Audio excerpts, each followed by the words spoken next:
The team that we've assembled here today is uniquely suited to do just that. In their past service and plans for the future, these men and women represent all of those elements of American power and the very best of the American example. They've served in uniform and as diplomats. They've worked as legislators, law enforcement officials, and executives. They share my pragmatism about the use of power and my sense of purpose about America's role as a leader in the world. I have known Hillary Clinton as a friend, a colleague, a source of counsel, and a tough campaign opponent. She possesses an extraordinary intelligence and a remarkable work ethic. I am proud that she will be our next Secretary of State. She's an American of tremendous stature who will have my complete confidence, who knows many of the world's leaders, who will command respect in every capital, and who will clearly have the ability to advance our interests around the world.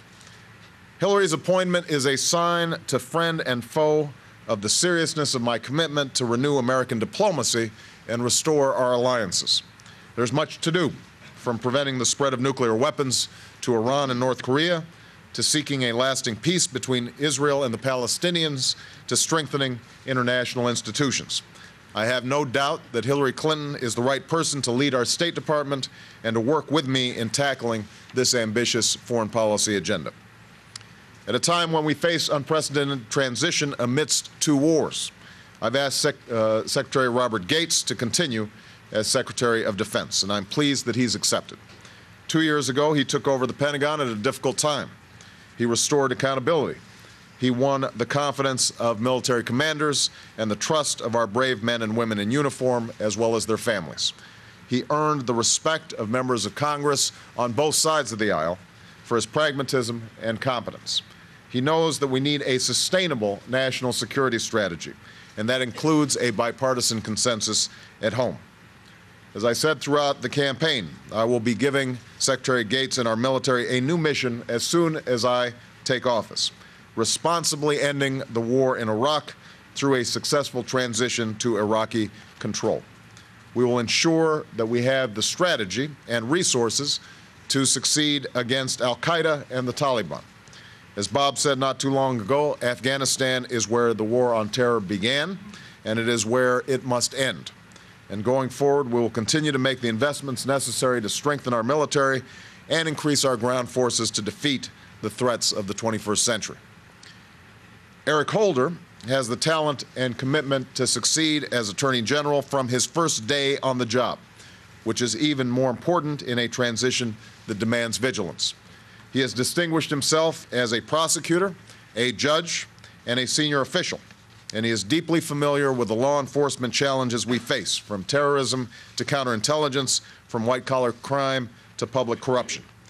Eric also has the combination of toughness and independence that we need at the Justice Department. Let me be clear, the Attorney General serves the American people, and I have every expectation that Eric will protect our people, uphold the public trust, and adhere to our Constitution. Janet Napolitano offers the experience and executive skills we need in the next Secretary of Homeland Security. She has spent her career protecting people as a U.S. Attorney, an Attorney General, and as the Governor of Arizona. She understands the need for a Department of Homeland Security that has the capacity to help prevent terrorist attacks and respond to catastrophe, be it man-made or natural. Janet assumes this critical role, having learned the lessons, some of them painful, of the last several years, from 9/11 to Katrina. She insists on competence and accountability. She knows firsthand the need to have a partner in Washington that works well with state and local governments. She understands as well as anyone the danger of an unsecure border, and she will be a leader who can reform a sprawling department while safeguarding our homeland. Susan Rice will take on the crucial task of serving as permanent representative of the United States to the United Nations. Susan has been a close and trusted advisor. As in previous administrations, the UN ambassador will serve as a member of my cabinet and an integral member of my team. Her background as a scholar on the National Security Council and Assistant Secretary of State will serve our nation well at the United Nations. Susan knows the global challenges we face demand global institutions that work. She shares my belief that the UN is an indispensable and imperfect forum. She will carry the message that our commitment to multilateral action must be coupled with a commitment to reform. We need the United Nations to be more effective as a venue for collective action against terror and proliferation, climate change and genocide, poverty and disease. Finally, I am convinced that General James Jones is uniquely suited to be a strong and skilled national security advisor. Generations of Joneses have served heroically on the battlefield, from the beaches of Tarawa in World War II to Foxtrot Ridge in Vietnam. Jim Silver Star is a proud part of that legacy. He will bring to the job the dual experience of serving in uniform and as a diplomat. He has commanded a platoon in battle, served as Supreme Allied Commander in a time of war, and worked on behalf of peace in the Middle East. Jim is focused on the threats of today and the future. He understands the connection between energy and national security and has worked on the front lines of global instability, from Kosovo to northern Iraq to Afghanistan.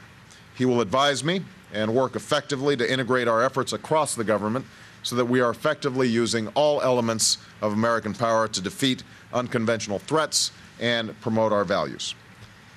I am confident that this team is what we need to make a new beginning for American national security.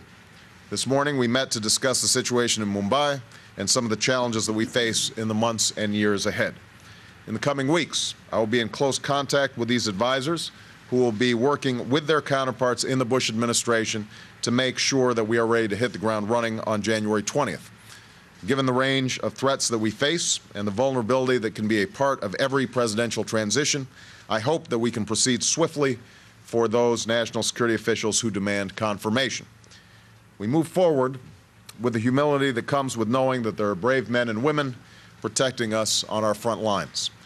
Diplomats and intelligence officers in dangerous corners of the world, troops serving their second, third, or fourth tours, FBI agents in the field, cops on the beat, prosecutors in our courts, and cargo inspectors at our ports. These selfless Americans, whose names are unknown to most of us, will form the backbone of our effort. If we serve as well as they are serving, we will protect our country and promote our values. And as we move forward with respect for America's tradition of a bipartisan national security policy and a commitment to national unity, we have to recall that when it comes to keeping our nation and our people safe, we are not Republicans or Democrats. We are Americans. There's no monopoly of power or wisdom in either party. Together, as one nation, as one people, we can shape our times instead of being shaped by them. Together, we will meet the challenges of the 21st century not with fear, but with hope.